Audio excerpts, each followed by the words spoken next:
Assalamualaikum warahmatullahi wabarakatuh. Alhamdulillahirabbil alamin wassalatu wassalamu ala asyrofil anbiya'i wal mursalin sayyidina wa maulana Muhammadin wa ala alihi wa sahbihi ajma'in, amma ba'du.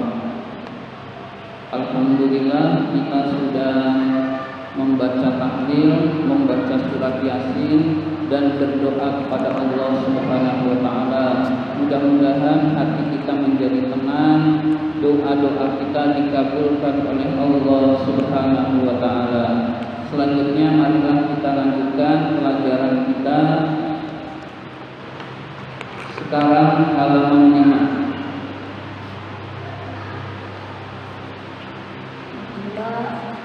Kitab Wasoyal Aba lil Abna halaman 5. Dengerin aja, nggak disuruh baca. Bismillahirrahmanirrahim. Ad-Darsus Tsani, pelajaran kedua. Fil wasiyati, menerangkan tentang wasiat, wasiat atau nasihat. Bittaqwallahi, untuk bertakwa kepada Allah Al-Azimi, yang maha agung.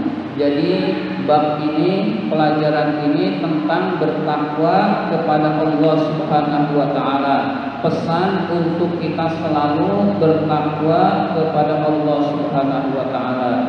Ada yang tahu apa itu takwa?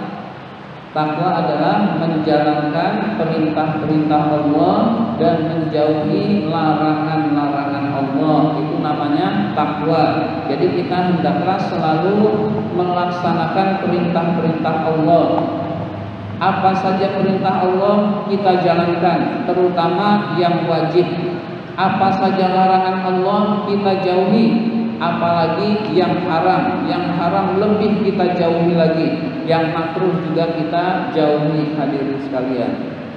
Ya bunayya, wahai anakku, inna rabbaka, sesungguhnya Tuhanmu, ya'lamu, mengetahui, ma tukinnuhu, apa-apa yang kamu sembunyikan, fi sadrika, di dalam dadamu, maksudnya di dalam hatimu. Jadi Allah Subhanahu wa taala mengetahui apa yang kita sembunyikan di dalam hati. Hati kita bicara, itu Allah tahu hati kita sedang bicara apa. Hati kita menyimpan permusuhan kepada orang lain, benci kepada orang lain, Allah tahu. Hati kita ingin menolong orang lain, hati kita ingin taat kepada Allah, itu Allah tahu. Jadi apa yang ada di dalam hati kita, itu semuanya diketahui oleh Allah Subhanahu wa taala. Tidak ada yang tersembunyi.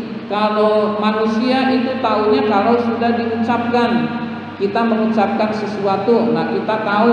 Tapi kalau Allah belum diucapkan, Allah sudah tahu yang ada di dalam hati kita. Misalkan kita punya niat jahat, belum dilakukan, niat jahatnya sudah diketahui oleh Allah. Misalkan kita punya niat baik, ingin menolong orang lain, maka niat baik itu sudah diketahui oleh Allah Subhanahu wa taala. Jadi Allah Maha mengetahui sampai yang ada di dalam hati kita. Allah itu mengetahui semut hitam yang ada di dalam batu hitam. Di kegelapan malam semut itu sedang ngapain, itu Allah Subhanahu wa taala tahu. Apalagi kita-kita yang sehari-hari yang lebih besar daripada semut, tentu lebih diketahui oleh Allah. Jadi Allah mengetahui yang tersembunyi dalam hati.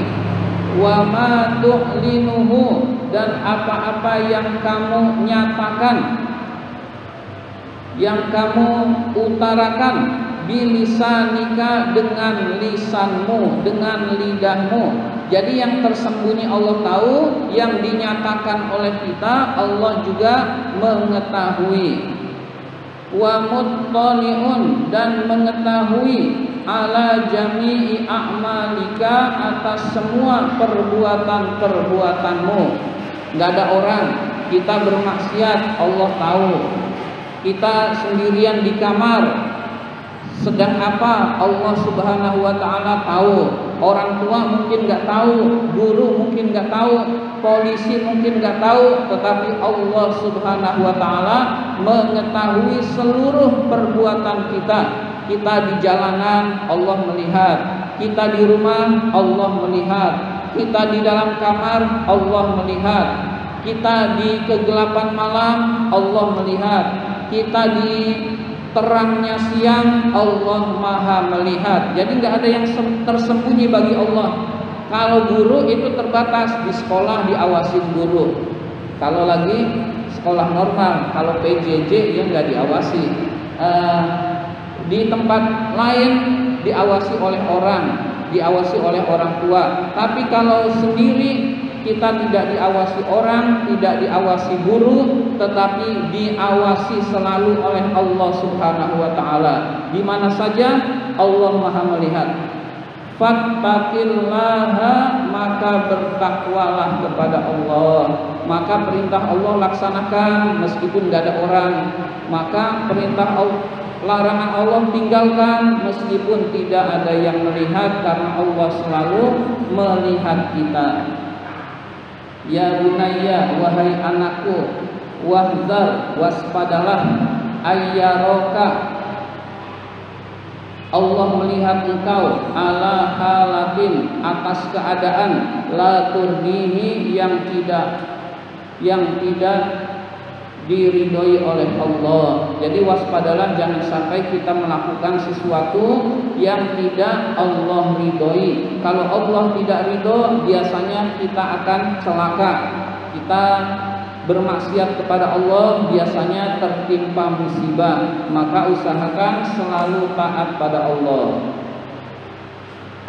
Ihdar, hati-hatilah, ayas koto, kamu jatuh, alaika, ayas koto, bukan ayas koto, alaika rabbuka, Tuhanmu marah kepadamu. Jadi jangan sampai Tuhanmu marah kepadamu karena kamu bermaksiat, karena kamu melakukan dosa-dosa, berbohong. Orang bisa nggak tahu, tapi Allah tahu. Kita tidak menepati janji, orang banyak yang nggak tahu, tapi Allah tahu. Kita sholat di keheningan malam, orang-orang pada nggak tahu, Allah Maha tahu. Jadi kita taat, kita bermaksiat dimanapun, kapanpun, selalu dilihat oleh Allah Subhanahu wa Ta'ala. Jadi jangan sampai Allah melihat kita sedang bermaksiat kepada Allah. Rabbuka, Tuhanmu, allazi khalaqaka, yang telah menciptakanmu. Jadi Tuhan kita, Allah, itu telah